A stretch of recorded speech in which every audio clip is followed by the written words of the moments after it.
Alors bonjour à tous, merci d'être présents pour cette conférence autour du management de la santé et de la performance sociale. Je me présente, je suis Aline Gérard, je suis rédactrice en chef du magazine Courrier Cadre qui est dédié aux questions de carrière et de management. Les intervenants qui sont avec nous aujourd'hui, donc tout à gauche nous avons Frédéric Fay qui est le DRH du groupe Apicil. Ensuite, Diliane Kalinatan, bonjour, vous êtes étudiant en doctorat en informatique à l'Université Paris-Saclay. Et à ma droite, Guillaume Sonnelaine, vous êtes professeur à l'EM Lyon Business School, titulaire de la chaire Apicil Santé et Performance au travail. Alors, n'hésitez pas si vous souhaitez poser des questions au cours de cette conférence. Vous pouvez les poser au numéro qui s'affiche juste derrière moi. Je garderai 20 minutes à l'issue justement des échanges pour reprendre justement toutes ces questions et les poser aux intervenants, donc n'hésitez pas. Alors pour commencer, on va présenter un petit peu le contexte et les enjeux. Frédéric Fay, donc je le disais, vous êtes le DRH du groupe Apicil. Alors pour vous présenter un petit peu le groupe, c'est le 5e groupe de protection sociale avec près de 45 000 entreprises adhérentes en assurance de personnes. L'activité se décline autour de 4 métiers, la retraite, la santé, la prévoyance et l'épargne. Et vous comptez très exactement, c'est précis, 2027 collaborateurs, je ne sais pas si c'est toujours le bon chiffre, qui sont répartis entre Lyon, Paris, le Luxembourg et Saint-Étienne, et sur l'ensemble du territoire français. Alors pour quelles raisons le groupe Apicil s'est-il lancé aux côtés de l'UM Lyon dans la création justement de la chaire Apicil Santé et Performance au travail? Écoutez, la qualité de vie au travail, la santé au travail des collaborateurs chez Apicil, ça date pas d'aujourd'hui, mais c'est gravé dans l'ADN de l'entreprise depuis sa date de création, c'est-à-dire depuis 1938. Et nous vivons donc depuis plusieurs années un certain nombre de transformations au sein de notre groupe, des mutations importantes, organisationnelles, structurelles, culturelles et technologiques, bien évidemment. Et dans ce contexte de transformation, nous souhaitons effectivement pousser au maximum notre efficience et nous devons veiller évidemment au bon équilibre entre la performance et le bien-être de nos collaborateurs. Alors chez Apicil, la qualité de notre travail, je vous disais, ça date pas d'aujourd'hui, ce n'est pas un sujet à la mode. C'est une matière en fait qui a toujours été centrale en interne comme en externe pour la direction générale, pour la direction des ressources humaines, pour les managers, pour les représentants du personnel, les collaborateurs et bien évidemment nos clients. Alors, j'espère que ça va marcher. Voilà. Donc quelques informations par rapport à nos clients. Depuis quelques années, nous avons en fait mis en place un programme sur mesure qui est baptisé Ambition Santé. Il aide en fait nos clients à préserver leur capital santé ainsi que celui de leurs salariés en adoptant de saines habitudes de vie et en assurant la santé et le bien-être au travail de chacun. Ce qui représente un véritable enjeu de performance sociale et économique pour les entreprises. Et depuis quelques années également, nous avons mis en place un partenariat avec l'EM Lyon Business School en créant une chaire sur le thème de la santé et de la performance au travail, dirigée donc par Guillaume Sonnelaine ici présent. Cette chaire en fait met en œuvre un programme de recherche sur 3 ans qui est déployé dans une centaine d'entreprises afin d'étudier le lien entre la santé des individus et la performance qui en résulte au travail, tant à l'échelle individuelle que collective. Alors, les objectifs de cette chaire visent à élaborer une mesure du capital santé des collaborateurs, évaluer l'impact du capital santé sur la performance, aussi bien individuelle que collective, je le disais il y a quelques instants, d'évaluer la pertinence des différentes actions et des démarches qui visent à améliorer ce capital santé, de démontrer que les investissements en matière de santé au travail sont non seulement des investissements éthiques, mais également économiquement viables.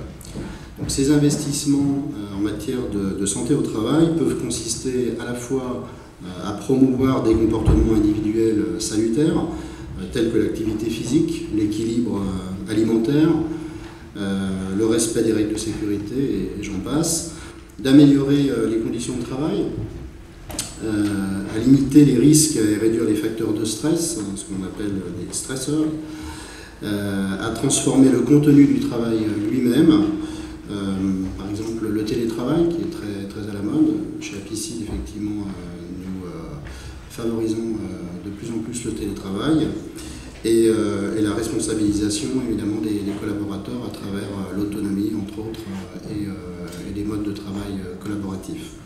Et puis, je vous en reparlerai tout à l'heure, nous veillons également à faire évoluer les pratiques de management, sans le management qui doit être modélisant en matière de gestion justement des équipes et de veiller à leur qualité de vie au travail, eh bien, on ne pourrait pas avoir cette exemplarité comportementale qui porte ses fruits.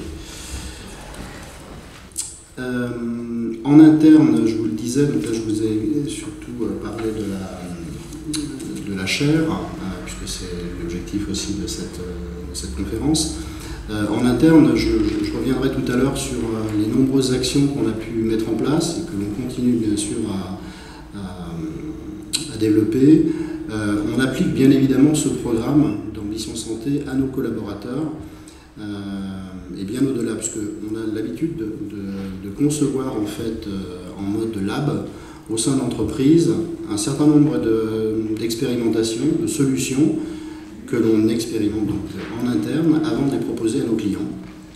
Et si ces retours sont effectivement concluants, on les intègre à notre offre de service.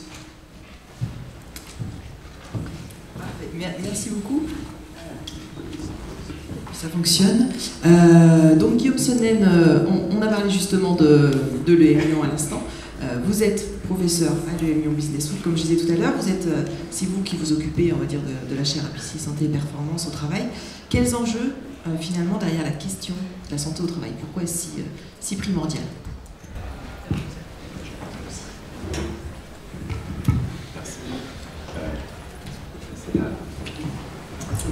Voilà. Merci, bonjour. Alors, pourquoi le sujet est important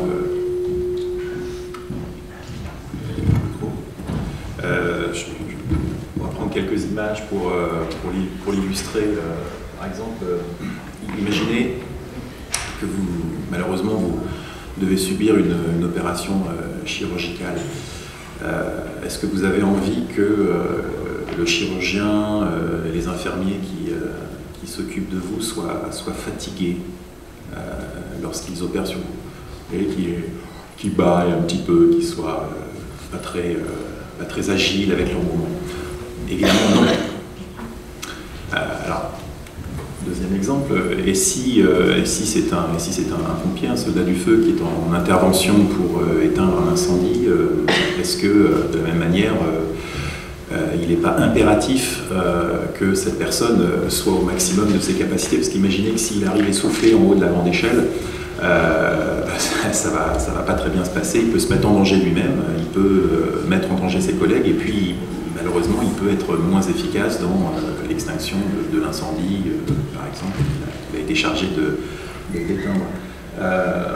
On va prendre des exemples peut-être plus liés maintenant à l'industrie. Là, vous avez une hôtesse de l'air qui est dans un avion, qui est arrêtée parce que l'avion a raté son horaire de décollage, et donc il faut patienter 2 heures. Et nous sommes en été, donc pour des raisons de sécurité, on doit couper les moteurs, on ne peut pas mettre la climatisation.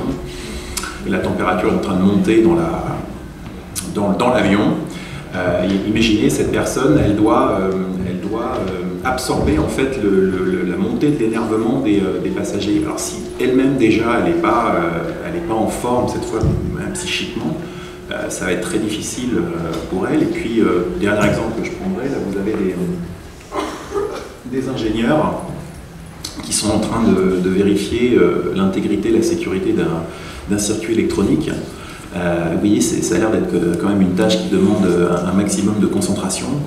Mais là aussi, ces individus en l'occurrence, ont besoin d'être complètement en possession de leurs moyens.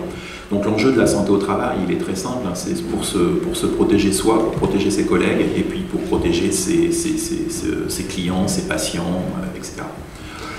Alors, si on prend quelques chiffres maintenant pour illustrer ce que ça peut coûter, vous avez quelques statistiques diverses. 3,2% des travailleurs de l'Union européenne, qui sont des chiffres de 2010, ont été victimes d'accidents à l'échelle de l'Europe. Ça fait quand même 7 millions de personnes. Donc c'est absolument colossal. On estime que les accidents de travail en général, la mauvaise santé au travail, coûtent 4% du PIB mondial. Avec 4% du PIB mondial, on met fin à la faim dans le monde. Hein, voilà, ça vous donne à peu près la taille de l'enjeu. Et puis, si on prend quelque chose de plus individuel, on peut regarder l'espérance de vie en bonne santé. Alors l'espérance de vie en bonne santé, c'est pas l'espérance de vie merci. Voilà, c'est plus agréable pour vous. C'est pas l'espérance de vie normale, c'est l'espérance de vie sans handicap, c'est-à-dire le nombre d'années que l'on peut espérer vivre en étant en pleine possession de nos moyens, c'est-à-dire les années de vie agréables en quelque sorte. Et en Europe, je crois qu'on est, alors, selon les années, autour de 61, 60, 62 ans. Comparez ça à l'âge de départ à la retraite. Ça veut dire que pour un certain nombre d'entre nous, c'est statistique évidemment, mais pour un certain nombre d'entre nous, les dernières années de vie au travail risquent d'être compliquées. Et ça va coûter très cher à la société, c'est-à-dire ça va nous coûter très cher évidemment. Donc il faut qu'on trouve des organisations et des manières de travailler, de fonctionner, qui font qu'on arrive en meilleure santé en fin de carrière. C'est un impératif à la fois individuel et collectif. Alors, la situation française, quand on compare le sentiment que nous avons, nous Français, par rapport à la moyenne européenne dans les études qui comparent les différents pays, on voit que 80% des Français sont satisfaits de la manière dont la question de la santé au travail est traitée dans l'entreprise. La moyenne européenne est à 85%, ce qui nous place en 23e position sur 27. Voilà. Autre exemple, avez-vous été consulté, alors consulté pas au sens, avez-vous consulté un médecin, hein, avez-vous été interrogé dans votre entreprise sur cet enjeu-là? 50% des Français au travail répondent oui, alors que la moyenne européenne est à 62%. Là encore, on est en 23e position sur 27. Ce qui montre que, on va regarder le verre à moitié plein, on a des fortes marges de progression devant nous, ça veut dire qu'on a des capacités de progrès qui sont là. Alors,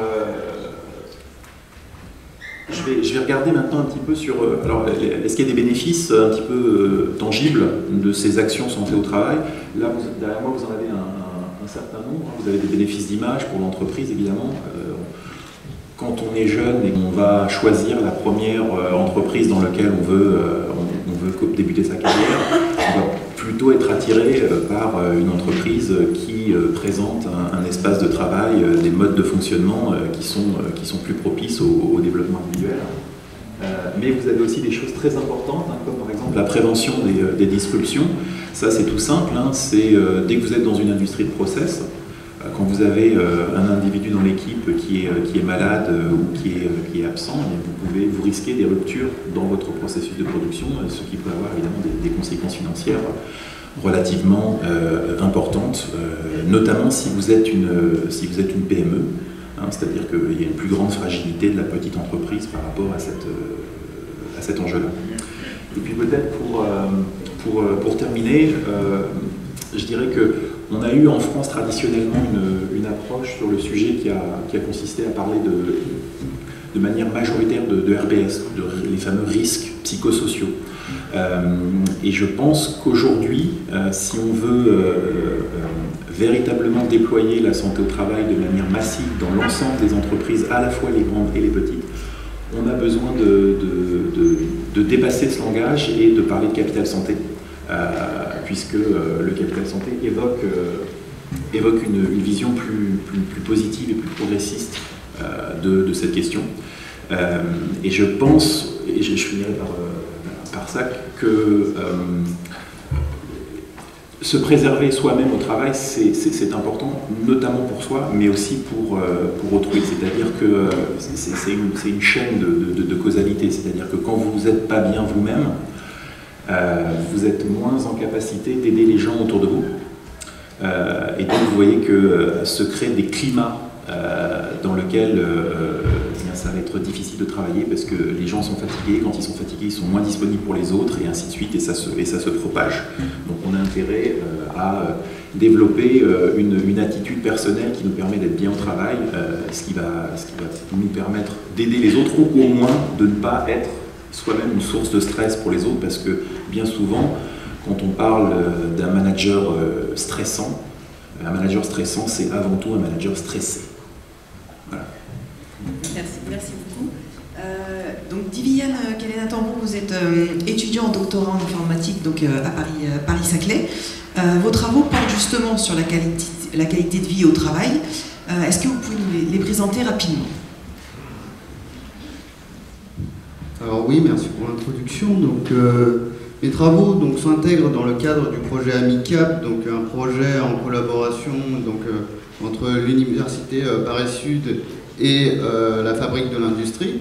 Et donc le but du projet va être finalement de relier qualité de vie au travail et performance des entreprises. Et dans un premier temps, on s'est posé la question de qu'est-ce que la qualité de vie au travail en France? Peut-on la définir et la quantifier?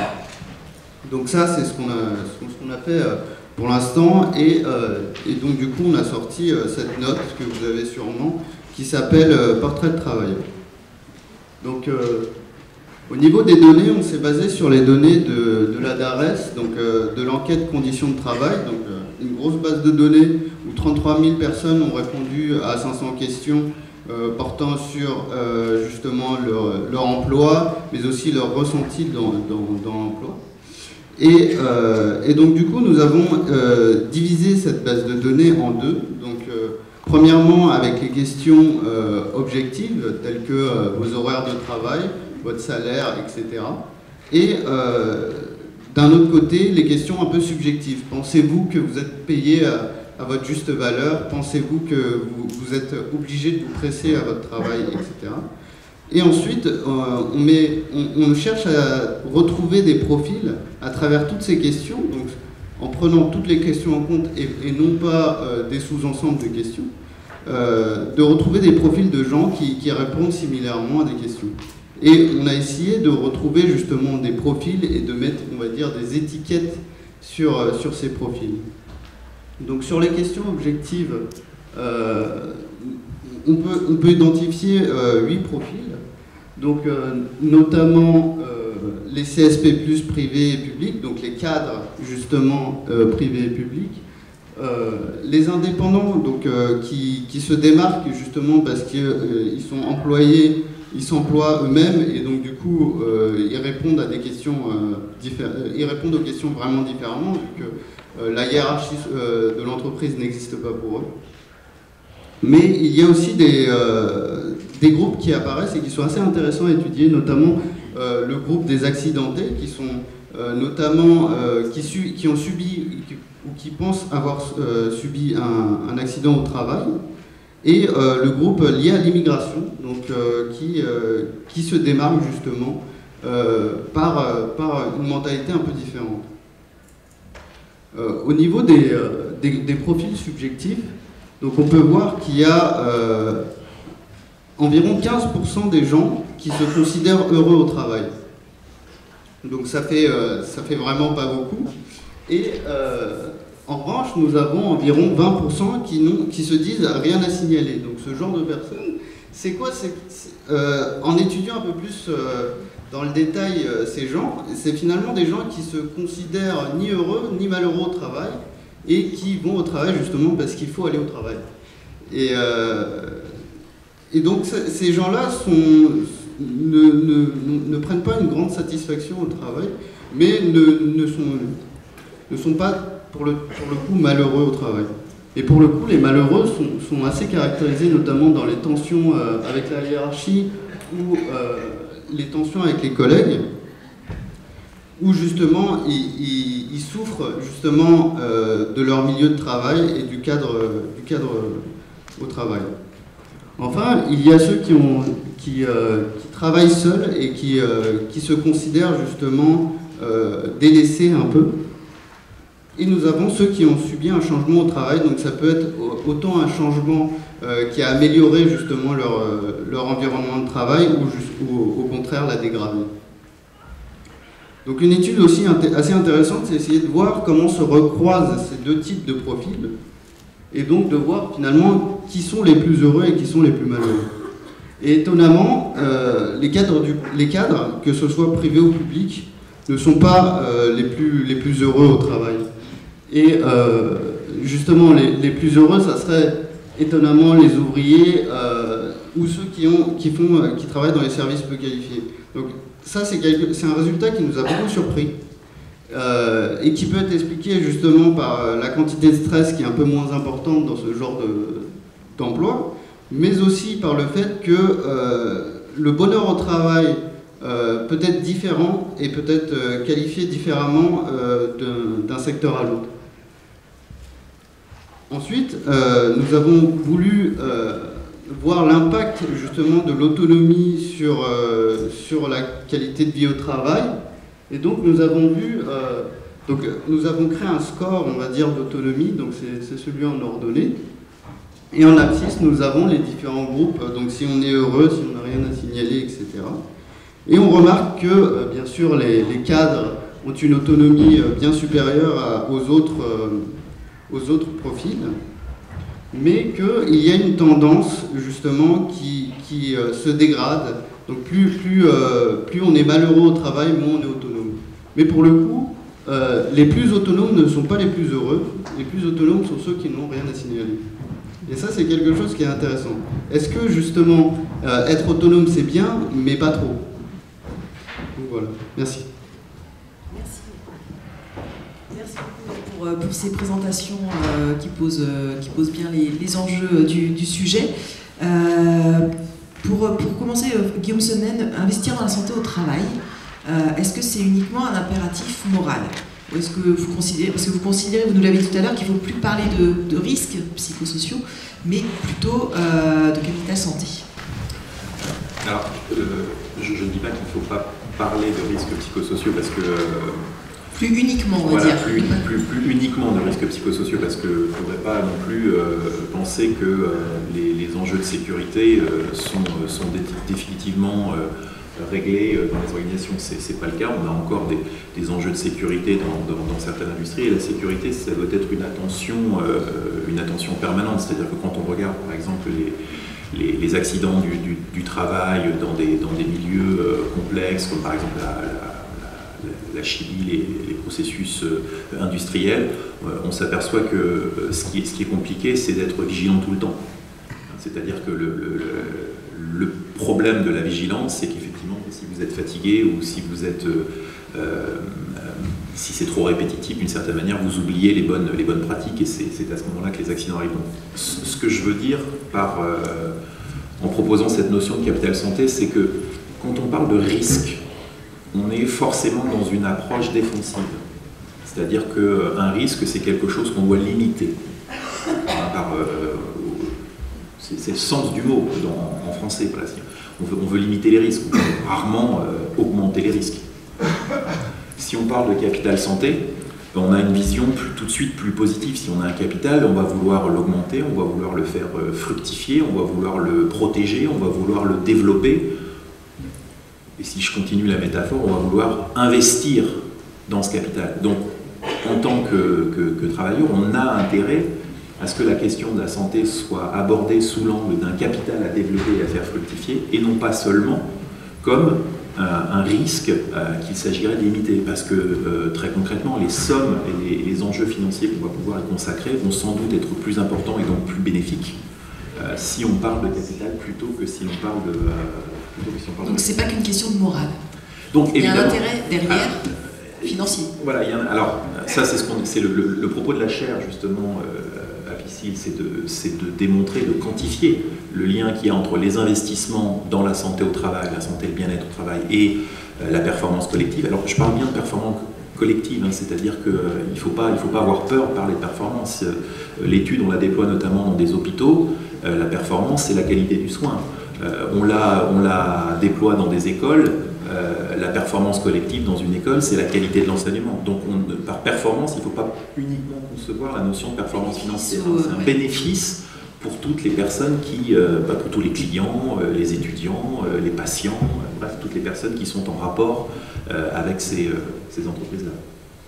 Et quand une entreprise, voilà, votre but, c'est justement de mesurer par rapport à ce que ça va coûter, ce que ça va lui rapporter à l'entreprise?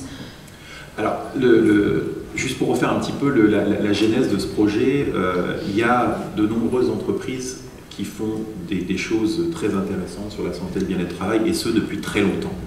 Par contre, elles ne sont pas très nombreuses. Le problème, c'est qu'on s'aperçoit que les entreprises qui ont ces démarches-là sont souvent des entreprises qui l'ont fait parce qu'ils avaient une vision éthique, ils se sentaient un impératif moral, il y avait une forte fibre souvent au niveau de la direction ou du fondateur pour initier une culture où la place de la sécurité, de la santé, du bien-être au travail est importante. Mon objectif, moi, c'est que la qualité de l'approche du travail, elle soit pour tout le monde. Elle ne soit pas uniquement limitée aux personnes qui ont la chance de travailler dans des entreprises qui ont déjà mis en place ces actions. Et si on veut toucher la majorité des entreprises, il faut qu'on ait un argument économique. Donc, quand je dis que ce n'est pas simplement un enjeu moral, c'est d'un point de vue personnel, et je pense que c'est un enjeu moral. Mais si on veut convaincre l'ensemble des acteurs économiques d'investir massivement dans ce sujet-là, il faut leur démontrer que non seulement c'est un enjeu éthique, mais que c'est une bonne pratique, que c'est quelque chose qui va contribuer positivement à leur entreprise, à leur activité. Et c'est pour ça que nous avons besoin effectivement de rechercher, d'un point de vue mathématique, la quantification de si j'investis dans les horaires variables, si j'investis dans une crèche d'entreprise, si j'investis dans une meilleure qualité du self, si j'investis dans des pratiques managériales qui sont plus propices à un environnement de travail qualitatif, combien ça me coûte de mettre en place ces démarches, et puis qu'est-ce que je peux espérer en tirer. Et on comprend bien qu'on ne va pas pouvoir faire ça dans une étude, ce qu'on appelle cross-sectionnelle, c'est-à-dire si vous mesurez une fois les investissements et les effets, ça ne suffit pas, parce que vous ne savez pas ce qui... C'est la foule à poule, vous ne savez pas ce qui cause l'un et ce qui est la conséquence de l'autre. Donc il faut regarder ça dans le temps, bien évidemment, puisque la santé, ce n'est pas quelque chose qui se construit en une semaine, en un mois, ça se construit sur des années, ça s'améliore sur des années, ça se dégrade aussi lentement. Donc, on a besoin d'un dispositif scientifique, on a besoin d'un macroscope, on a besoin d'un instrument qui nous permette de mesurer ce que font les entreprises, ce que vivent les salariés et les conséquences en matière de performance collective. Et on a besoin de faire ça sur plein de sites en même temps, parce qu'il nous faut de la diversité. Il faut comprendre que peut-être dans une école, dans un hôpital, dans une usine, ça ne se passe pas exactement de la même manière.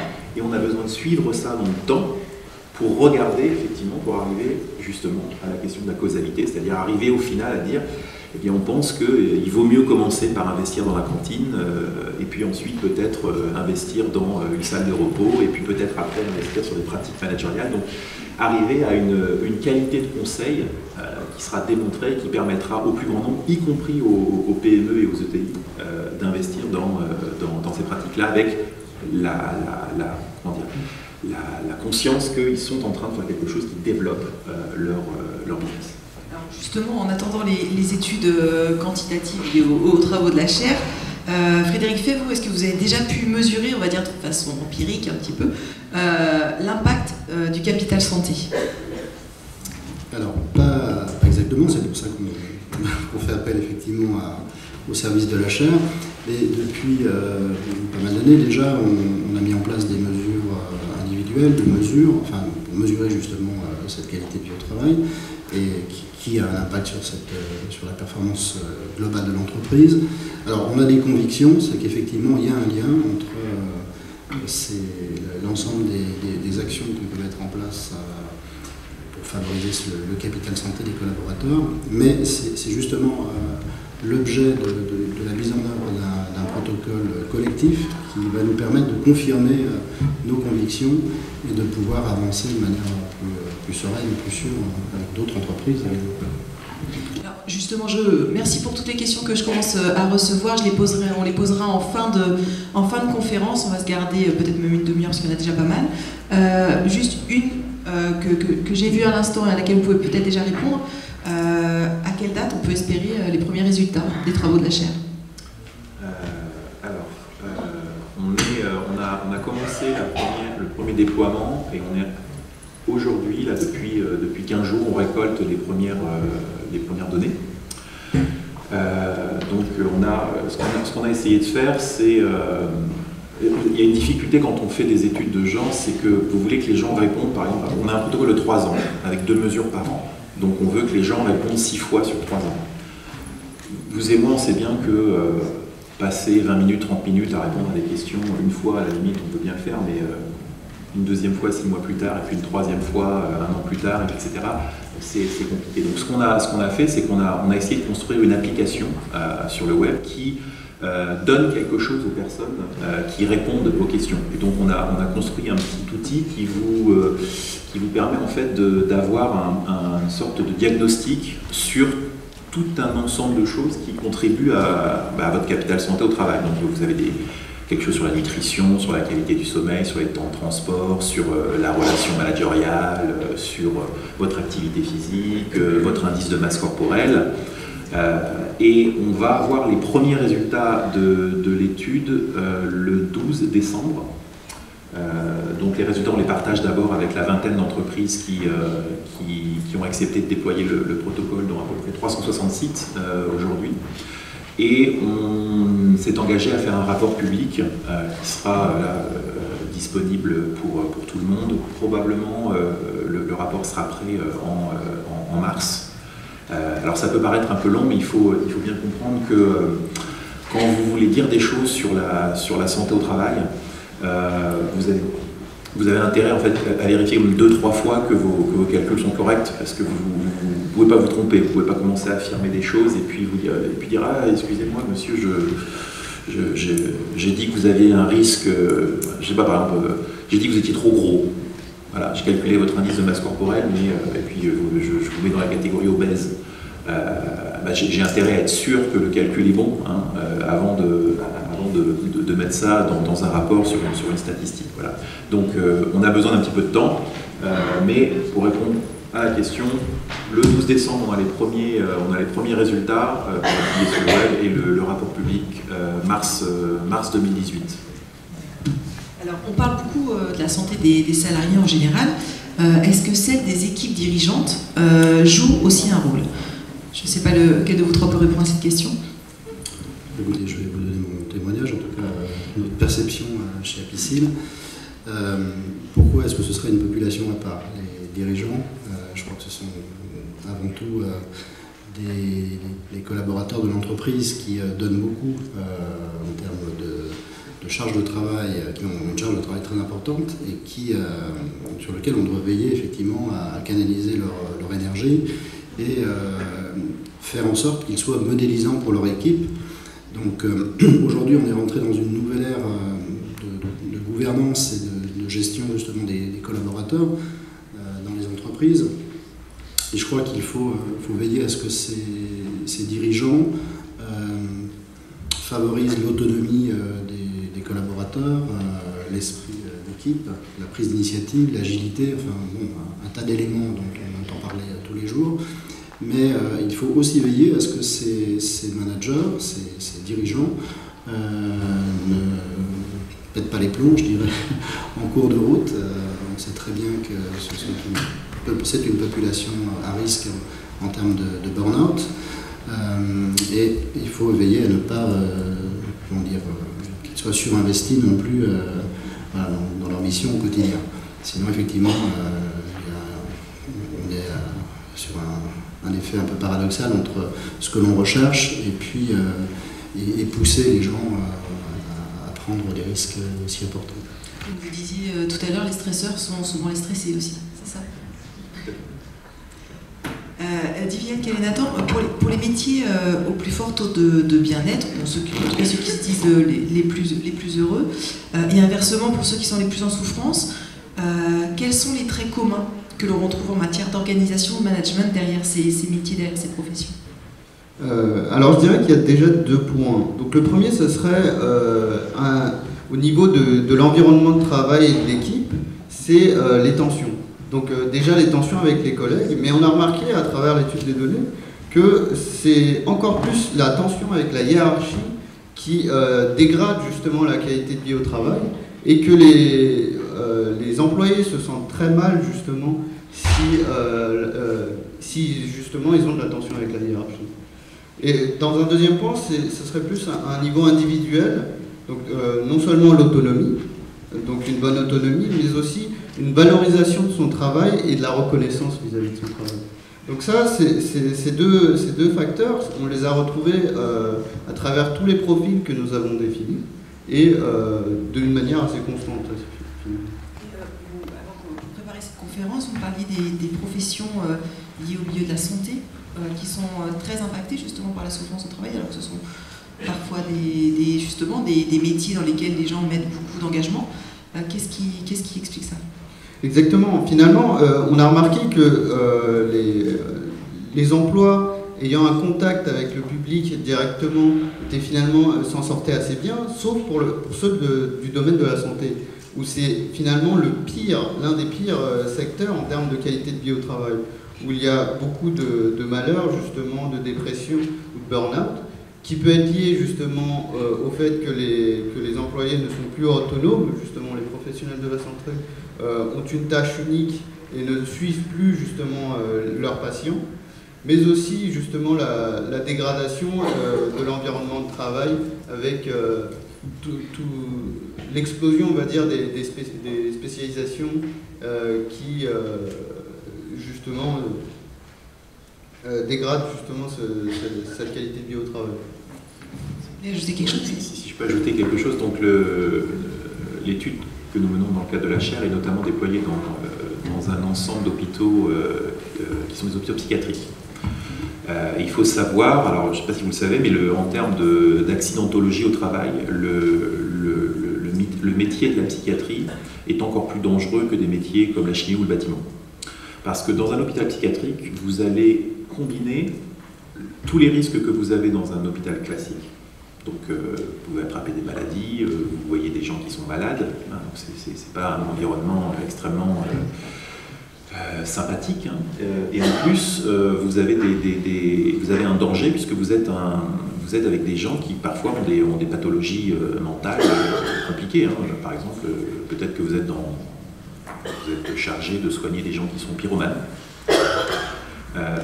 Ça met un niveau de stress, ça vous demande un niveau d'attention qui est extrême. Donc au-delà des questions peut-être de modification du système de la santé en France et de la charge de travail qui augmente dans les hôpitaux, il y a aussi quand même quelque chose qui est intrinsèquement lié à la nature du travail que font ces personnes. Ça, on ne peut rien y faire, c'est-à-dire que est-ce qu'on peut vraiment agir sur ce sentiment d'insécurité que peuvent avoir les gens qui travaillent dans les hôpitaux psychiatriques? Je pense que oui, on peut faire des choses, notamment quelque chose qu'il faut absolument briser, c'est l'isolement. C'est l'isolement de la personne, du salarié qui va se retrouver seul face à ces problèmes-là. Ça, c'est quelque chose sur lequel vous pouvez agir en tant qu'organisation, c'est-à-dire que vous pouvez créer des systèmes qui assurent que jamais une personne va se retrouver seule face à ces situations. Alors justement, on parle de mise en pratique. Une fois qu'on a compris le rôle de la santé dans la performance, comment est-ce qu'on passe à la mise en application au sein du groupe Apicil? Comment est-ce que ça s'est traduit justement vous concrètement? Alors ça dépend des époques. Je vais vous parler de ce que l'on fait actuellement. En fait, je pense que c'est à tous les niveaux. Vous parliez de paradoxe tout à l'heure entre la recherche de la performance et puis la qualité, l'équilibre entre la qualité de notre travail et la recherche de la performance. Et je pense que c'est important que chacun gère justement et anticipe tous ces paradoxes au sein d'une organisation. Nous, ce qu'on a souhaité, c'est mettre en place une démarche de qualité de vie au travail avec l'aide de l'ANACT, l'ARACT exactement, puisque c'est l'organisme régional qui nous accompagne, avec l'ensemble des collèges, direction, salariés avant tout et représentants du personnel, pour qu'il n'y ait plus un seul dialogue classique entre les représentants du personnel et la direction pour décider à la place des salariés qu'est-ce qui est bon ou pas lorsque l'on met en place un projet, lorsque l'on met en œuvre, en veillant justement au bien-être et à cette qualité de vie au travail. Et en fait, on a, sur leur proposition, accepté de mettre en place un séminaire en 2 temps qui nous a permis justement d'engager un travail collaboratif qui fasse sens à l'avenir et qui nous permette devant les instances officielles, c'est-à-dire le comité d'hygiène et de sécurité, de faire une proposition sur une méthodologie pour aborder justement les différentes démarches de transformation de l'entreprise.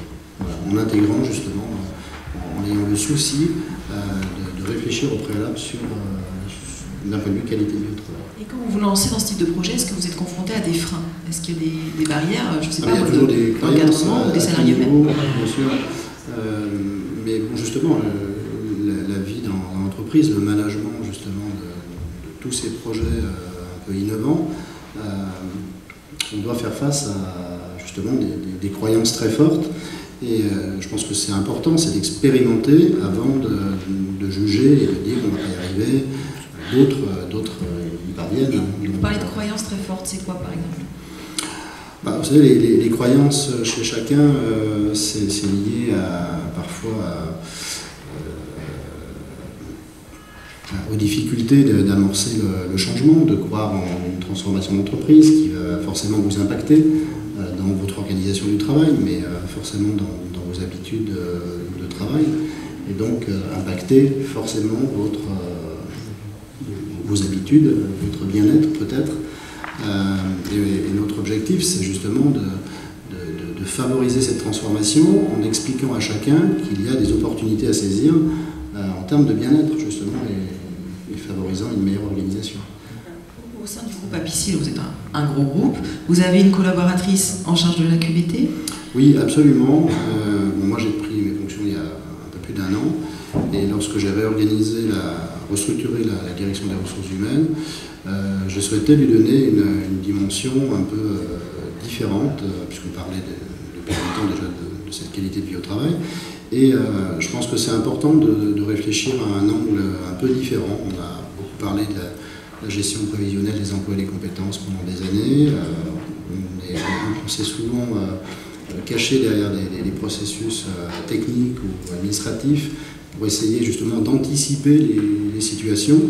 Et moi j'ai souhaité en fait dédier un poste au bien-être et à la qualité de vie au travail. Et cette collaboratrice en fait m'accompagne sur la mise en œuvre bien sûr d'ateliers, de démarches comme celle qu'on a fait avec l'ANACT, mais également de détecter avec différents partenaires des risques psychosociaux et de mettre en œuvre des solutions pérennes pour justement anticiper ces risques et ne pas être dans la gestion de ces risques lorsqu'ils surviennent. Alors que ce soit justement cette collaboratrice dédiée ou la démarche Great Place to Work, ce sont quand même des choses qu'on peut mettre en place dans de gros groupes. Comment est-ce qu'on fait quand on est une TPE? Est-ce qu'on peut enclencher des choses quand même dans une petite entreprise? Alors écoutez, Great Place to Work est effectivement un label qui permet comme le nom le dit, Great Place to Work, les entreprises où il fait bon vivre. Donc c'est un palmarès qui est géré par un organisme et qui propose à les entreprises de définir des critères. En l'occurrence, on a choisi de travailler sur l'engagement des collaborateurs, mais lorsque vous mettez en place les conditions favorables pour créer de l'engagement, ça passe également par la mise en place de dialogue, de travail collaboratif et veiller également aux conditions de travail des collaborateurs pour qu'ils donnent le meilleur d'eux-mêmes.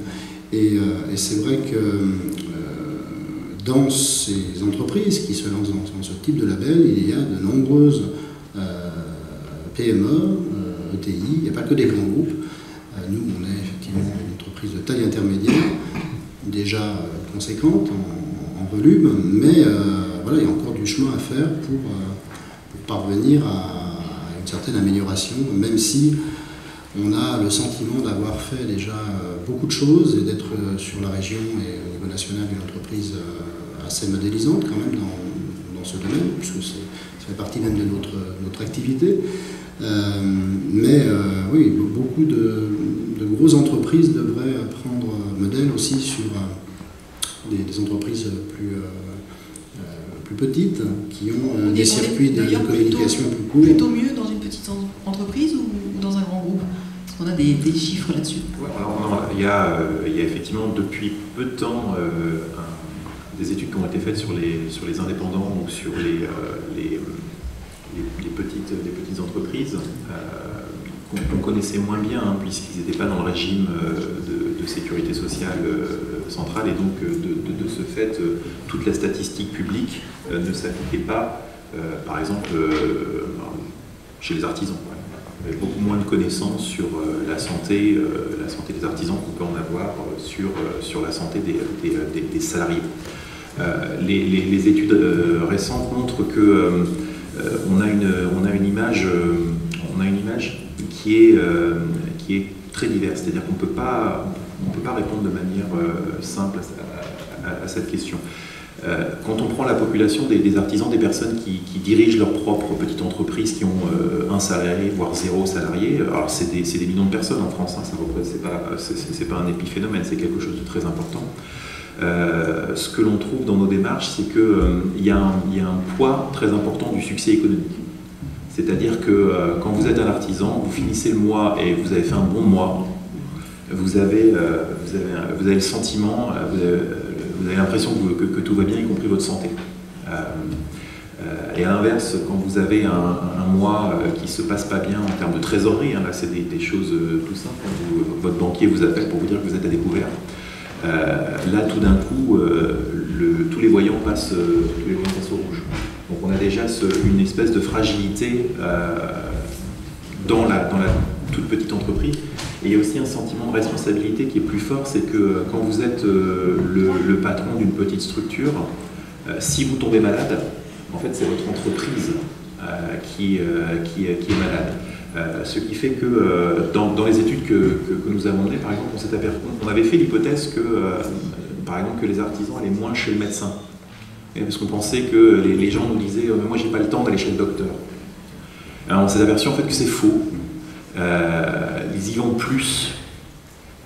Pourquoi? Parce que dès qu'ils sentent qu'ils risquent d'attraper une grippe, risquent d'attraper quelque chose qui va les paralyser, au contraire, ils vont chez le médecin très très vite pour vraiment s'assurer qu'ils ne vont pas tomber malades. Donc la réalité de la santé au travail dans la TPE est très différente de ce qui se passe pour les salariés.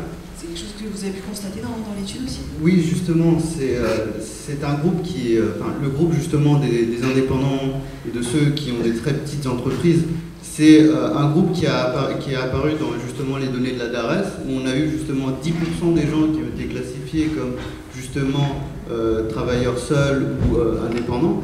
Et on a vu que justement, comme vous dites, on a pu observer 2 grands groupes, on va dire, de gens qui sont indépendants. Il y a ceux qui s'en sortent très bien, et d'autres qui, malgré un grand nombre d'heures justement de travail, ont des revenus difficiles, on va dire. Il faut savoir que c'est à peu près, je n'ai plus les chiffres en tête exacts, hein, mais 50% des PME sont juste à l'équilibre. Ils ne font pas de profit. Et alors, si on revient dans une organisation d'entreprise un peu plus conséquente, c'est vrai que le management est parfois désemparé. Il doit lui-même répondre à des contraintes économiques, des objectifs de rendement. Il y a une multiplication des reportings qu'on leur demande régulièrement. Et ils n'ont pas toujours le temps, finalement, pour mettre en œuvre des moments d'écoute, par exemple. Comment est-ce qu'on fait face à ces paradoxes? Vous disiez qu'il y avait des réticences dans le groupe. Est-ce que c'est pas ça aussi un peu, parfois, la peur qu'a le management de ne pas avoir le temps voilà. Alors, je pense qu'il faut sans cesse faire de la communication autour du sujet, pour ne pas isoler justement les managers. Puisque on doit être performant, évidemment, mais pas à n'importe quel prix. Et c'est vrai que je vous le disais tout à l'heure, chacun doit veiller à gérer ses paradoxes. On parle beaucoup du droit à la déconnexion. Bon, c'est difficile pour moi de donner un exemple puisque je ne me l'impose pas toujours tous les jours, mais c'est vrai que quand vous bouclez effectivement votre ordinateur et que finalement, il y a quelques années de cela, on attendait le courrier qui arrive pour pouvoir gérer effectivement l'information. Maintenant, on se jette sur... on est connecté, hyper connecté à la fois avec son entreprise, mais avec les autres réseaux sociaux et toutes les informations parfois superficielles qu'on a à gérer qui nous prennent beaucoup de temps. Et tout ça contribue à faire monter du stress. Donc je crois que c'est il y a la loi qui est intervenue, je vous parlais de la déconnexion, oui, la loi voilà, intervient désormais. Évidemment, c'est une mesure préventive pour les entreprises, pour les dirigeants, mais après c'est à chacun de se l'appliquer, de la faire appliquer à ses collaborateurs. Et je pense que c'est vraiment à chacun d'être vigilant, on ne peut pas être derrière tout le monde en permanence.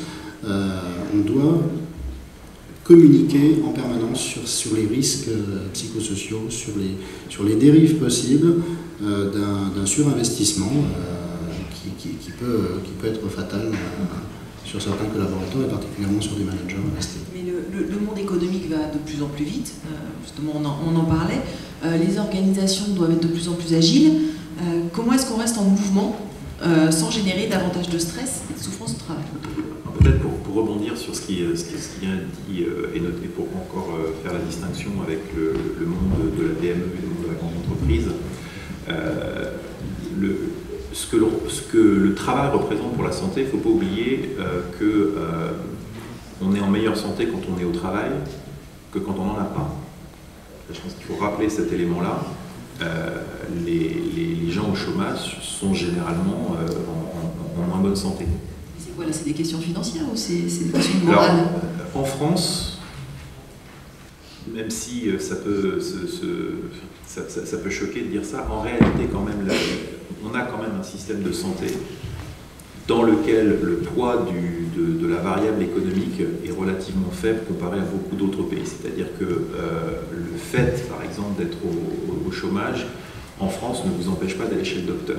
Alors peut-être que vous n'allez pas aller voir des spécialistes, peut-être que vous allez faire plus attention à prendre des médecins qui sont conventionnés, Zodin, etc. Mais globalement, on conserve un accès à la santé et aux soins en France. C'est le fameux modèle français qui nous permet de dire ça. Donc, c'est justement donc pas une question d'accès aux soins, c'est une question psychologique. C'est que le travail, c'est pas juste quelque chose qu'on fait pour gagner de l'argent, c'est quelque chose qu'on fait parce que c'est au cœur de qui on est socialement. Donc le travail, il n'a pas juste une fonction économique, il a évidemment une fonction psychologique. Et donc quand on n'a pas de travail, non seulement on n'a pas de revenus, mais aussi on a un délitement de ces réseaux sociaux. On commence à connaître moins de monde, on commence à s'isoler. Et l'isolement, ça, on sait que l'isolement, c'est pas bon pour la santé. Ça, on n'est pas fait pour vivre seul. On est fait pour vivre en groupe, en famille, en réseau, etc.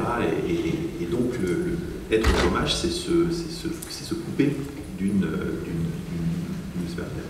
Alors, je vais sauter du collège pour revenir sur votre... Sur les contraintes économiques de l'entreprise qui peuvent justement être agiles. Les managers, je reviens sur la question d'avant, mais les managers qui, eux, ont des contraintes de performance de plus en plus poussées, comment est-ce qu'ils intègrent ces questions-là et ont le temps de tout faire, et en même temps d'être agiles? Je pense qu'il ne faut pas tout mettre à la charge et à la responsabilité de l'entreprise. C'est-à-dire que les premiers responsables de la santé au travail, c'est nous. Alors je sais que ça peut sembler facile à dire, pour un professeur qui a un poste avec une trajectoire de carrière toute tracée. Bon, il se trouve que Lyon, c'est une institution privée, nous ne sommes pas fonctionnaires et j'ai un contrat de travail CDI tout à fait classique, donc je me sens tout à fait proche d'un salarié normal et pas nécessairement d'un professeur d'université. Mais tout ça pour dire qu'on est responsable de notre santé. Imaginez que vous êtes une entreprise et que vous investissez de manière massive dans la qualité de l'alimentation sur le lieu de travail, parce que vous avez des gens qui font des horaires importants, donc ils vont déjeuner sur le travail. Ils disent bon, je vais essayer de faire en sorte qu'au lieu d'avoir un menu à 6,50 € dans lequel 3 jours par semaine il y a des frites, je vais mettre du poisson, des légumes, parce qu'on sait quand même que l'alimentation, c'est le deuxième élément le plus important pour la santé. Hein, alimentation, activité physique. Donc avec ces deux questions-là, je suis capable déjà de qualifier un peu la santé. Une entreprise peut décider de dire bah, moi je vais investir un petit peu plus dans la qualité de l'alimentation sur le lieu de travail. C'est très bien. Si par contre, nous individuellement, quand on sort du travail, on se réfugie, on boit un litre et demi de Coca-Cola et on mange des hamburgers, c'est nous. Et quand on parle de santé au travail, en réalité, il n'y a pas la santé puis la santé au travail, il y a la santé tout court. C'est la même. On ne change pas notre santé quand on arrive au travail. C'est une continuité. Donc il y a quand même plein de choses que l'on peut faire. Et donc si on prend le manager, si on prend la figure du manager, le manager, il a aujourd'hui comme responsabilité de se protéger lui-même.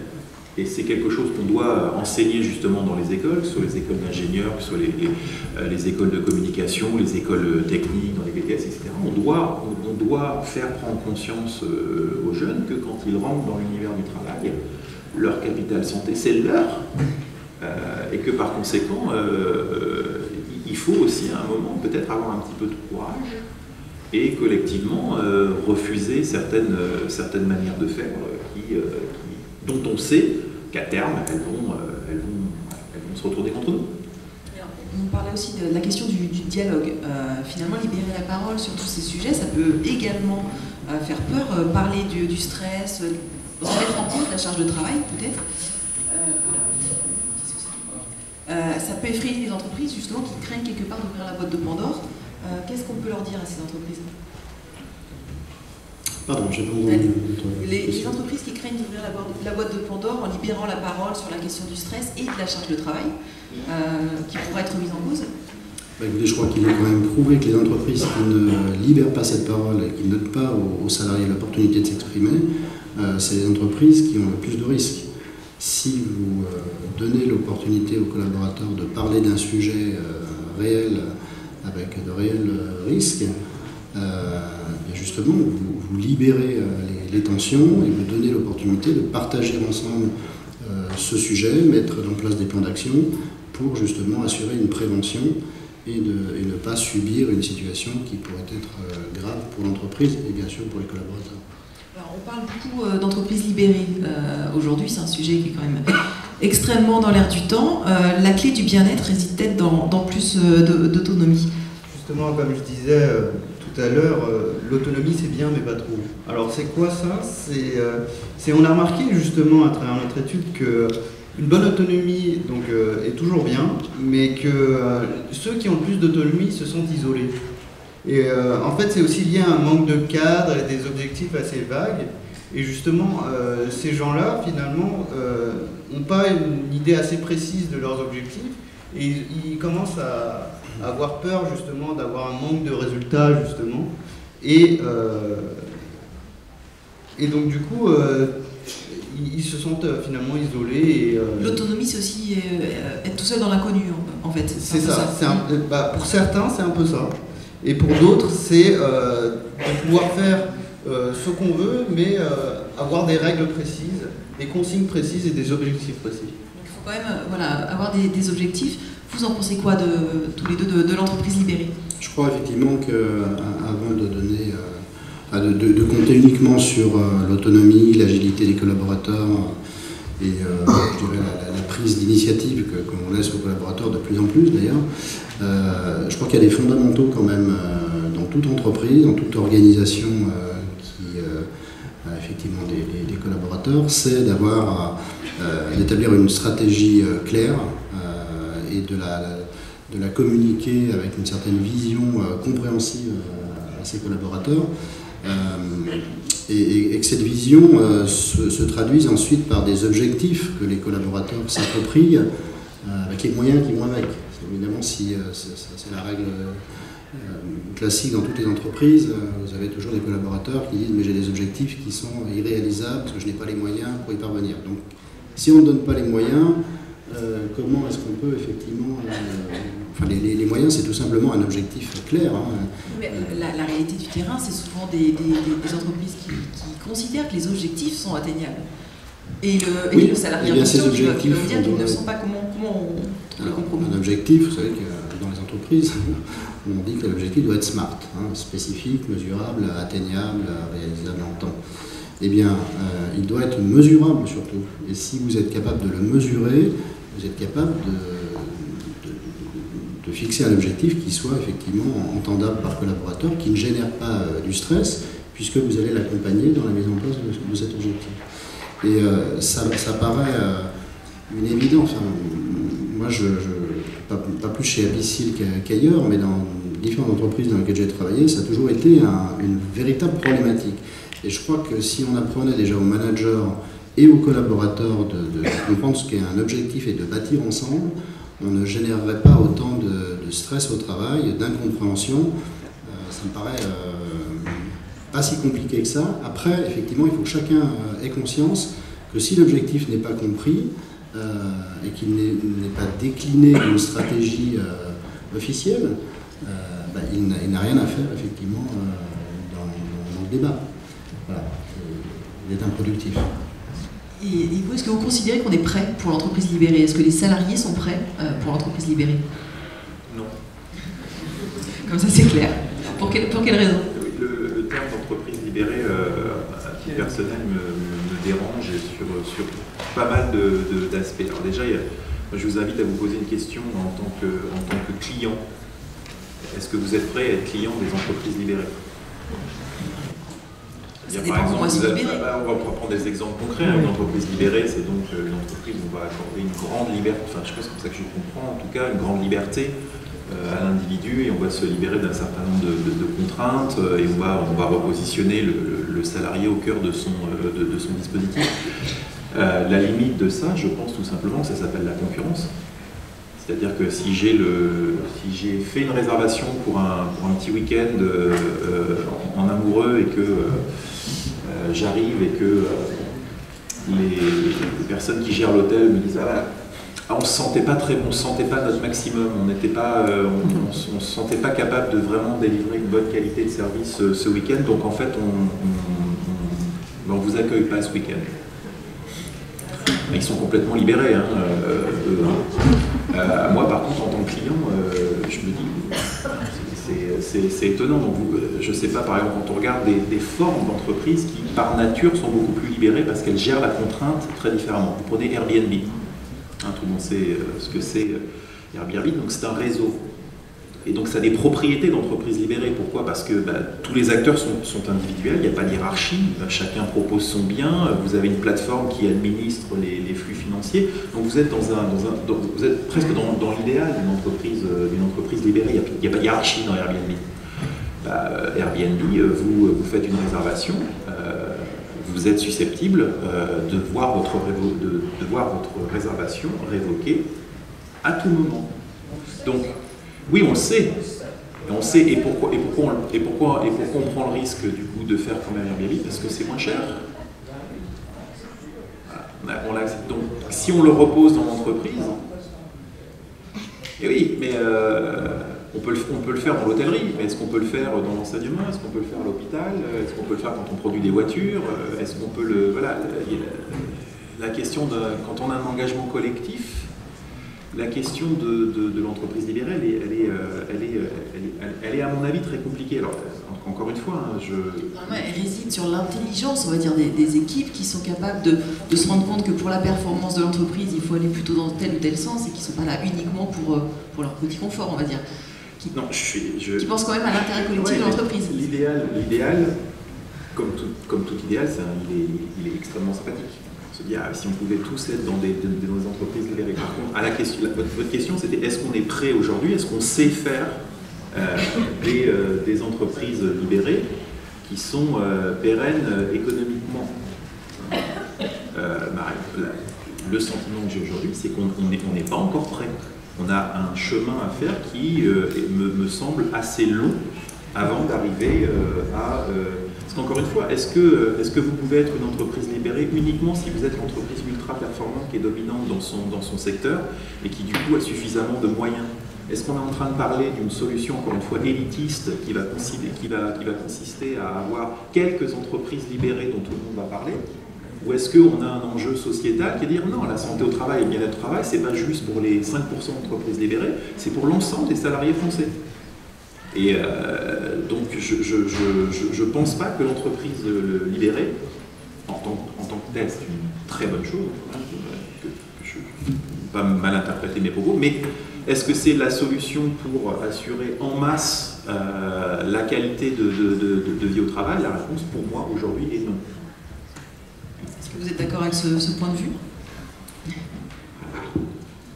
Oui, finalement, je suis assez d'accord, parce que justement, comme vous dites, on n'est pas encore prêt à justement passer aux entreprises libérées, parce que ça remettrait aussi en cause la hiérarchie déjà mise en place des entreprises, et donc les équipes dirigeantes vont peut-être se retrouver peut-être au même niveau que les employés.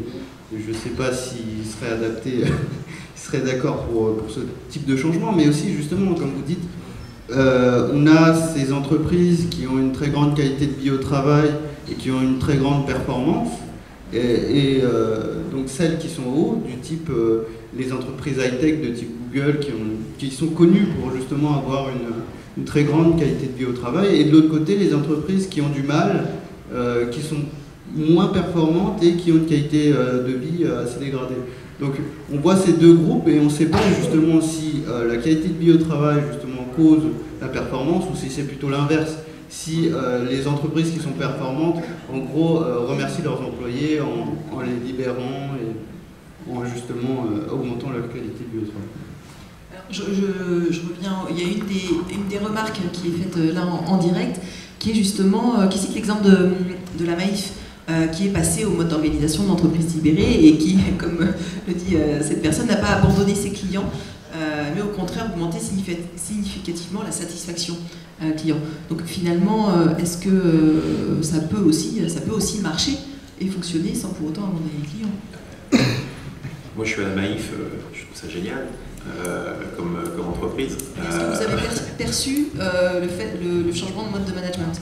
Alors, je ne connais pas le management, par contre, en tant que client, clairement, je ne vais pas faire de la pub pour la Maïf non plus, hein, mais quand on est en interaction au téléphone, peut-être qu'effectivement, on sent de l'autre côté du téléphone des individus qui sont, a priori, contents de vous répondre, contents de vous aider. Donc moi, en tant que client, voilà, je suis très satisfait d'être là. C'est pas une désorganisation totale, c'est ça aussi qui est important, l'entreprise libérée. Et autre sujet qui est dans l'actualité, la question du compte professionnel de prévention, connu plus sous le nom de compte pénibilité dans sa version précédente. Est-ce que pour vous ça va contribuer à améliorer la situation, ou en tout cas inciter vraiment les entreprises à se pencher sur le sujet? D'ailleurs, comment est-ce que ça se met en œuvre? Je ne vais pas vraiment en parler. Par contre, n'étant pas dans une entreprise où la pénibilité du travail est particulièrement accrue, contrairement à d'autres entreprises dans lesquelles j'ai travaillé dans l'industrie, c'est pas un sujet... Mais justement, vous qui avez travaillé dans d'autres secteurs, est-ce que vous pensez que ça peut bousculer un peu les choses et inciter les entreprises, ou est-ce que, encore une fois, il faut peut-être y aller par une autre voie que par la loi? Tout dépend de quelles sont les urgences à traiter. Je dirais la loi est là effectivement pour imposer à certaines entreprises de prendre conscience qu'il y a un cadre fixé justement pour avancer sur ce terrain. Après, effectivement, moi je suis plutôt favorable à une démarche collective de prise de conscience sur la priorisation des actions à mener, et qu'elles soient dans l'industrie ou dans les services. Si vous donnez la parole aux collaborateurs, aux représentants du personnel et à la direction en même temps, vous arrivez mieux à cerner, à mon avis, quelles sont les vraies priorités attendues par les collaborateurs. Il ne faut pas se tromper, à mon avis. Il y a des entreprises où les conditions de travail sont plus pénibles que d'autres, c'est évident, et ce compte prévention est fait pour ça. Maintenant, voilà, ça s'apprécie, je ne peux pas en parler dans le cadre Et vous, est-ce que vous pensez que ça va enclencher réellement un changement de mentalité, ou est-ce que ça va être encore vécu uniquement comme une contrainte? Je dois dire que je ne connais pas bien le sujet. Je pense que c'est un sujet technique sur lequel je n'ai pas de connaissance particulière. Oubliez ma question. Non, mais c'est au contraire une opportunité suivant le contexte de l'entreprise et son secteur d'activité, à mon avis, et sa maturité sur le sujet, les actions qu'ils ont pu mener. Voilà. Alors, juste, on a déjà pas mal avancé. J'ai beaucoup de questions. Donc, je vais essayer d'en traiter le maximum. Alors, donc, parmi les questions qui reviennent, celle des objectifs fixés au management. Et l'une des questions, c'est pourquoi est-ce que finalement la question du bien-être des collaborateurs ne serait-elle pas un objectif fixé au manager? Est-ce que c'est quelque chose qui est applicable, mesurable aussi? En tant que tel, je ne dirais pas que c'est un objectif qu'on doit fixer au manager en tant qu'objectif individuel. Ça doit faire partie d'un référentiel de posture managériale et de bonnes pratiques que les managers doivent intégrer justement pour manager leurs équipes. Mais pour moi, ce n'est pas un objectif individuel qu'on donne à quelqu'un. Ça doit intégrer évidemment l'esprit de l'entreprise, la stratégie de l'entreprise. On ne peut pas avoir parmi les objectifs, à côté des objectifs, on va dire, classiques de chiffrer, etc., l'objectif de... Mais pour moi, c'est inhérent à la qualité d'un manager et à la posture qu'il doit avoir auprès de son équipe. Donc, pourquoi rajouter... Alors, vous parlez quoi, d'un objectif qui serait annuel je n'ai pas la précision, mais on va dire pour moi, un objectif. Ça doit être constant. C'est vraiment dans la posture managériale où vous devez intégrer cette notion de qualité de vie au travail et de bien-être.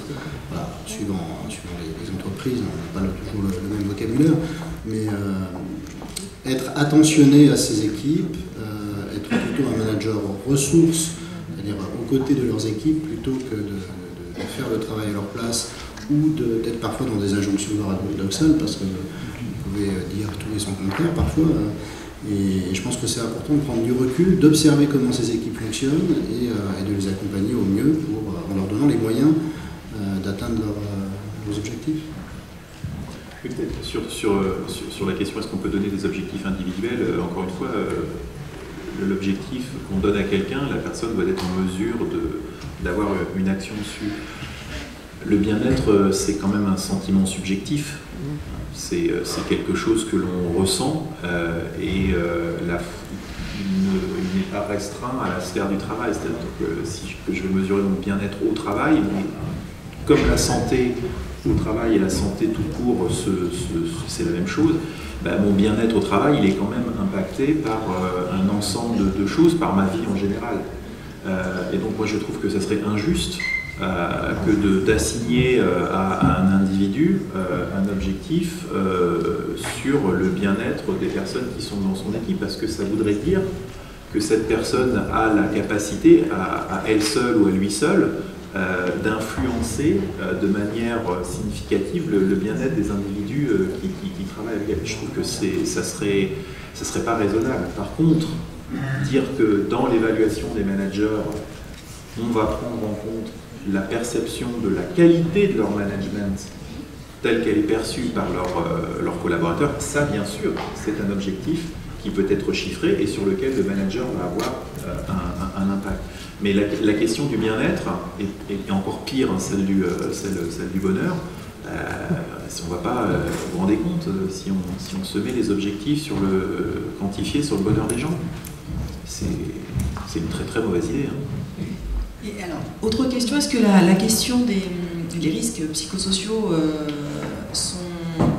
s'aggravent ces dernières années ou est-ce qu'ils s'améliorent? Est-ce que la question s'améliore ou est-ce qu'on avance ou pas du tout? Ou est-ce que c'est de pire en pire? Est-ce que vous avez un regard là-dessus? Aujourd'hui, en tout cas, on en a une bien meilleure connaissance que par le passé. Alors, est-ce que, comme on est plus capable de le repérer, de le regarder, de le suivre, c'est juste que ça n'a pas augmenté, mais on est plus en mesure de le regarder. Donc on constate plus facilement. Ou est-ce que véritablement les risques psychosociaux se sont aggravés? Il y a sans doute des déplacements, c'est-à-dire qu'on a fait d'énormes progrès en matière de sécurité au travail, c'est-à-dire le taux d'accidents mortels dans l'industrie a fait heureusement des très grands progrès. Du coup, après, il y a des déplacements. Le stress, par exemple, effectivement, il y a une explosion du stress vécu, du stress rapporté par un grand nombre de salariés. Donc là, on peut penser qu'effectivement, il y a des facteurs aggravants qui sont pas tous liés, enfin, qui sont liés au travail, mais qui sont liés à l'évolution sociétale. Hein. C'est-à-dire qu'on parlait tout à l'heure du droit à la déconnexion. Effectivement, on s'aperçoit que le flot constant des connexions que l'on peut avoir est probablement pas bon pour la santé. Hein. Faites un test vous-même. Hein. Est-ce que pour ceux qui ont des smartphones, la dernière chose que vous faites avant de vous endormir, c'est de checker une dernière fois votre smartphone? Si c'est le cas, un conseil, c'est arrêtez. Hein, parce que si vous avez une news qui vous énerve, qui vous perturbe, juste avant de vous endormir, vous allez perturber la récupération vis-à-vis du sommeil. Donc effectivement, il y a une aggravation. Pourquoi? Parce que il y a 15 ans, c'était pas possible d'être exposé à cet élément-là. Donc il y a des éléments technologiques qui font qu'on est plus susceptible d'être exposé au stress aujourd'hui que vous pouvez l'être auparavant. Dans vos études, est-ce que vous avez remarqué justement des différences entre les CSP+ du public et ceux du privé? Comment est-ce que le bien-être est plus important dans le public ou dans le privé dans ces catégories-là? Ça peut être politiquement un peu limite, mais on va dire que entre les cadres du privé et du public, la différence, on va dire, est légère, mais elle est quand même là et elle est significative. Dans les CSP du public, dans les CSP+ du public, il y a tendance à avoir plus de tension justement avec les collègues. Tandis que justement l'inverse se passe dans les CSP+ du privé, où justement c'est plus la hiérarchie qui apporte le stress et les contraintes, contrairement au domaine du public où c'est plus les collègues justement qui contraignent, on va dire, l'emploi. Et on parlait tout à l'heure de l'hôpital. Donc là, il y a une question de quelqu'un qui cite l'exemple d'une émission récente d'Élise Lucet sur l'importation des méthodes de management du privé dans le milieu hospitalier. Qu'est-ce que vous en pensez? C'est pour vous, Guillaume Zanen. Alors, j'ai pas vu le... Mais le fait d'importer les méthodes de management du privé à des domaines comme l'hôpital public. Est-ce que ça pose des soucis particuliers? Ça pose évidemment la question de l'adaptabilité d'une pratique qui a été développée dans un certain environnement et le répliquer dans l'environnement. Mais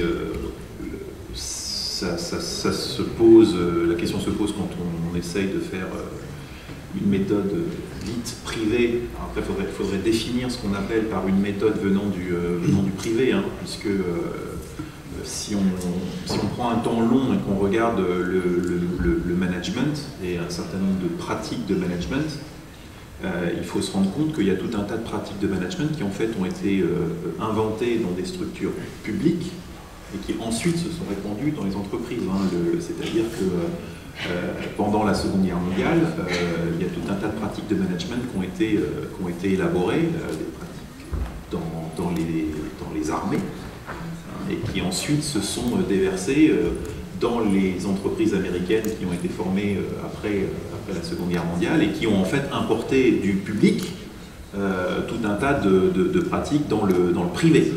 Donc si on regarde aujourd'hui la question effectivement pour les hôpitaux et de dire, on voit que je crois le taux d'encadrement, le nombre de personnes qui ont des responsabilités administratives augmente.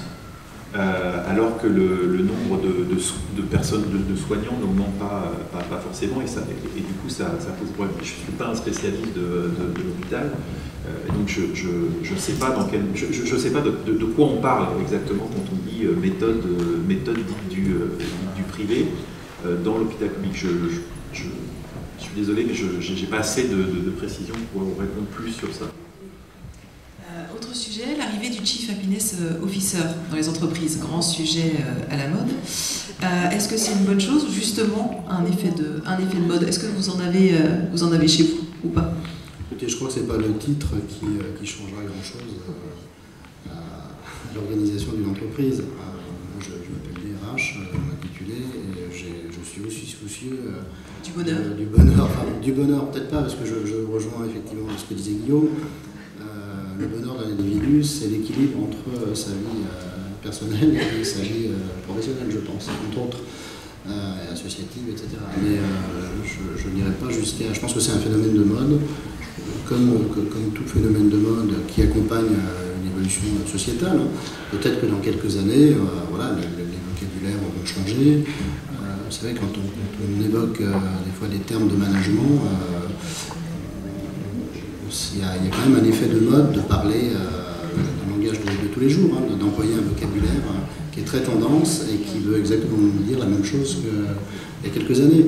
Et pour faire un parallèle entre le management public et privé, moi pour avoir travaillé dans les deux secteurs, je ne vois pas en quoi les pratiques seraient plus privées que publiques. Je crois qu'il y a une pratique managériale, une déontologie, la déontologie et l'éthique d'un manager doit pouvoir s'appliquer aussi bien dans le secteur privé ou public. Une question de restriction des coûts peut-être, de performance alors qu'on est sur du service public. Mais vous savez, la performance dans le secteur public, quand vous êtes au guichet et que vous venez chercher un service, c'est exactement la même chose que... je crois que la Poste a démontré quand même en quelques années une réelle transformation. Vous n'attendez plus au guichet. Je ne sais pas à Lyon, mais en tout cas dans d'autres... Les gens postent aussi moins de courrier, mais... Voilà, il n'y a peut-être pas le même service, la même attention qui est produite au client, mais en tout cas, en termes d'efficacité, je trouve, évidemment, tout dépend de ce qu'on attend de la relation au sein d'un guichet. Mais voilà, vous venez chercher, vous n'avez pas forcément envie de perdre de temps, il y a des gens qui ont envie de créer une relation humaine et de créer un dialogue. Mais avant tout, c'est quel besoin viennent rechercher les administrés et quel service on peut leur apporter. C'est la même chose dans les entreprises. Et alors, pour revenir au titre de Chef Happiness, moi, je sais qu'il n'y a pas très longtemps, les partenaires sociaux chez Apicil ont dit pourquoi est-ce qu'on n'a pas un Chef Happiness chez nous, un directeur du bonheur? Écoutez, je suis là, qu'est-ce que je peux faire pour vous? Mais travaillons ensemble. Moi, je suis plutôt sur une démarche participative. Ça ne vient pas effectivement d'en haut. C'est un travail, c'est une rencontre de besoins et d'offres. Et je pense qu'elle est le bonheur au travail, si on doit l'appeler comme ça, il doit se co-construire ensemble, sans oublier quand même l'objectif que dans une organisation telle qu'une entreprise, on doit avant tout servir des clients et que l'attendu final, c'est quand même la qualité de service qu'attend le client. Donc on doit être focalisé quand même là-dessus avant d'être un peu trop focalisé sur soi-même. Alors, autre question, juste... La question du bonheur, du chiffre Happiness Officer, moi je trouve que c'est pas nécessairement une bonne idée parce que, bon, j'ai déjà dit, le bonheur c'est quelque chose de très subjectif. Et puis, j'ai peur que si on fait des promesses sur le bonheur, on risque de ne pas pouvoir les tenir.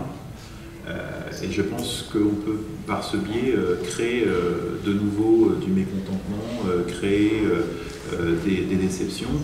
Et le temps qu'on va passer, l'énergie qu'on va consacrer à cette question, on ne va pas le consacrer à revenir sur les fondamentaux de la sécurité, de la santé, de l'autonomie, etc. À titre personnel, je pense qu'on devrait plutôt se recentrer sur des choses plus simples, qui font peut-être plus sens, qui sont moins à la mode peut-être, mais qui me paraissent plus fondamentales. Alors justement, on me demande des exemples d'actions concrètes mise en place dans certaines entreprises avec chiffrage d'amélioration de performance économique et sociale. Est-ce que vous en avez des exemples? Non. C'est l'enjeu de nos travaux, hein, de réussir à le faire. On a des exemples individuels, mais réussir à dire que si une entreprise investit, par exemple, je vais reprendre dans la qualité du sel. Alors pourquoi je prends l'exemple de la qualité du sel? Parce qu'on est en France et que c'est quelque chose dont les gens se plaignent très fréquemment. Hein. La qualité du restaurant d'entreprise, par exemple, c'est quelque chose qui revient assez fréquemment, et c'est quelque chose qui est assez facile à fixer, puisque généralement on a un fournisseur externe. Il a différentes gammes de services, donc on pourrait se dire, ben voilà, on a une expérimentation assez simple à faire. Qu'est-ce qui se passe si on choisit un fournisseur qui a des meilleurs produits, hein. Le problème, c'est que vous vous apercevez que la performance, la santé au travail, le bien-être au travail, c'est multidéterminé.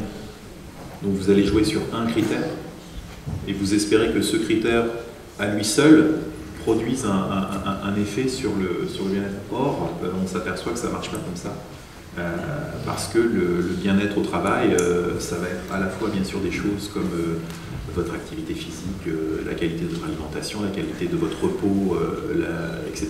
Mais aussi des choses beaucoup plus fondamentales liées au travail, c'est-à-dire est-ce que vous avez la capacité de faire votre travail correctement? Une énorme source de frustration pour beaucoup de gens, c'est le sentiment qu'ils n'ont pas la capacité de faire leur travail correctement. Et ça, ce n'est pas une question que vous allez pouvoir régler en faisant un investissement précis. Non, c'est un processus, c'est une démarche, et c'est collectif. Ça ne peut être que collectif. Et là, ça pose la question du vivre ensemble, c'est-à-dire ça pose la question de la capacité que nous avons à se mettre autour d'une table, à accepter les différences de point de vue, de trouver des objectifs communs qui nous rassemblent, et intelligemment de progresser vers une meilleure façon de faire. Et ça, c'est un chemin qui a un début, mais qui n'a pas de fin. C'est-à-dire que c'est continu. On peut pas penser qu'on va régler une bonne fois pour toutes la question du bien-être. Voilà, ça c'est fait, hop, on peut passer à la suivante. Non, ça marche pas comme ça, c'est quelque chose que l'on doit continuellement travailler. Alors, l'amélioration des conditions de travail et de la santé des travailleurs passe-t-elle par le fait d'accorder une place importante dans l'entreprise aux syndicats et au dialogue social, forcément? Bien sûr, et effectivement, le dialogue est au centre, doit être au cœur effectivement de l'entreprise, avec les syndicats, les salariés, les managers, à tous les niveaux.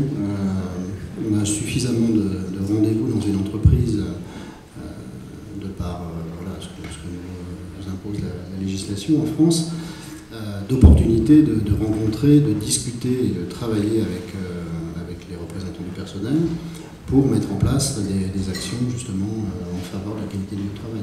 Celle que je vous citais tout à l'heure en est un exemple, mais je pense que alors si on doit envisager peut-être de tendre vers une entreprise libérée, moi je ne sais pas ce que c'est vraiment une entreprise libérée, si ce n'est celle qui accorde de l'importance à l'humain, et pour moi l'humain ce n'est pas une catégorie de personnel, c'est l'ensemble des salariés. Donc je suis vraiment favorable à une démarche participative avec tous les collèges pour prendre conscience de quelles sont les problématiques d'une entreprise et ensuite de mettre en œuvre ce qui s'impose pour son utilité. Et justement, une autre question qui vient d'arriver, qu'on n'a pas évoquée, celle du télétravail. Est-ce que c'est plutôt un bon point, ou finalement quelque chose qui peut peut-être encore accroître les difficultés, ou est-ce que le télétravail peut résoudre la question? Bien, écoutez, quand vous mettez en place le télétravail dans une entreprise, il y a une phase test déjà, avec des critères. Parce qu'on ne peut pas accorder du télétravail à tout le monde, sinon effectivement il n'y a plus personne dans l'entreprise. Et donc ce qui est très important, c'est une fois que la phase test a été mise en œuvre sur des métiers a priori compatibles avec le télétravail, puisque tous les métiers ne sont pas forcément compatibles, même si en théorie on se doit de veiller à l'équité en faveur de ce dispositif. Nous, avec le recul, on a signé un accord avec les partenaires sociaux, justement, qui est un très bon accord, puisqu'on a plus d'une centaine de postes aujourd'hui sur 2 années, qui font du télétravail, qui travaillent comme ça à leur domicile, 1 à 2 fois par semaine, et ça n'empêche pas effectivement de collaborer au quotidien, d'être efficace, et bien au contraire. Voilà, vous constatez, vous, une plus Absolument. grande efficacité des télétravailleurs? Moi, je peux citer un de mes collaborateurs qui est juriste et qui travaille effectivement 1 fois par semaine pour favoriser sa concentration à son domicile, et tout à fait joignable, mais vu effectivement la nécessité de ce poste, aussi se concentrer favorablement sur ces dossiers, c'est une vraie opportunité pour l'entreprise d'avancer concrètement sur... Mais ça suppose d'ailleurs un autre regard des entreprises vis-à-vis des collaborateurs qui réside sur la confiance. Oui, alors je pense que le télétravail, c'est vraiment une belle opportunité. On a aujourd'hui la technologie qui nous permet de le faire, et donc le nombre de postes qui sont éligibles, à mon avis, à ce dispositif est en augmentation, et je pense que c'est une bonne chose. Notamment pour tous les gens qui doivent faire des trajets domicile-entreprise qui sont longs. Il faut voir qu'une partie parfois importante de la fatigue au travail n'est pas une fatigue qui est due au travail, mais qu'une fatigue qui est due au transport pour aller au travail. Donc bon, là on est à Lyon, mais si on est en région parisienne, et pour y avoir vécu quelques années, la fatigue des transports, c'est une réalité. Donc rien que regagner, si vous faites 1 heure et quart aller, 1 heure et quart retour, si vous perdez 2 heures et demie par jour en transport, si 1 ou 2 fois par semaine, vous avez la capacité de vous épargner ce transport, et donc de travailler dans un autre environnement, que ce soit un espace partagé, parce qu'il y a plein de façons de faire du télétravail. On ne sait pas forcément se retrouver seul chez soi dans une pièce qu'on aurait aménagée, ça peut aussi aller travailler dans ces fameux espaces partagés qui se développent de plus en plus. Moi, je pense que c'est un progrès. Effectivement, ça se joue sur la confiance, et la confiance, c'est quelque chose qu'on doit essayer de développer. Oui. J'ai pas sur le téléphone. Moi, j'aimerais bien qu'on n'oublie pas une certaine catégorie. Parce que là, vous nous parlez des gens qui sont en entreprise, qui ont un self et tout. Avez-vous pensé aux horaires décalés des infirmières, qui sont tout le long de la République et de Confluence à la Croix-Rousse? Est-ce que vous croyez que le bien-être, est-ce qu'on pense à elle? Il y a que le bilan. On ne pense pas de leur mettre une cantine ou quoi, nulle part. Mais le bien-être est la catégorie de ces gens qui ont le bonheur d'être dans les grandes entreprises, SFR, la Value ou quoi. Les autres qui sont tous dans des petites entreprises, là, dites-moi le bien-être qu'ils ont, pourvu que le chiffre soit fait. Et si le chiffre n'est pas fait, vous prenez la porte. C'est ce qu'on disait tout à l'heure, on posait la question notamment du monde des artisans. J'oublie quelqu'un. Et les agriculteurs. On n'en a pas parlé, effectivement. Ah oui, le bien-être. Hein, dites-moi où il est le bien-être. Ils n'ont même pas le moyen de vivre. Merci.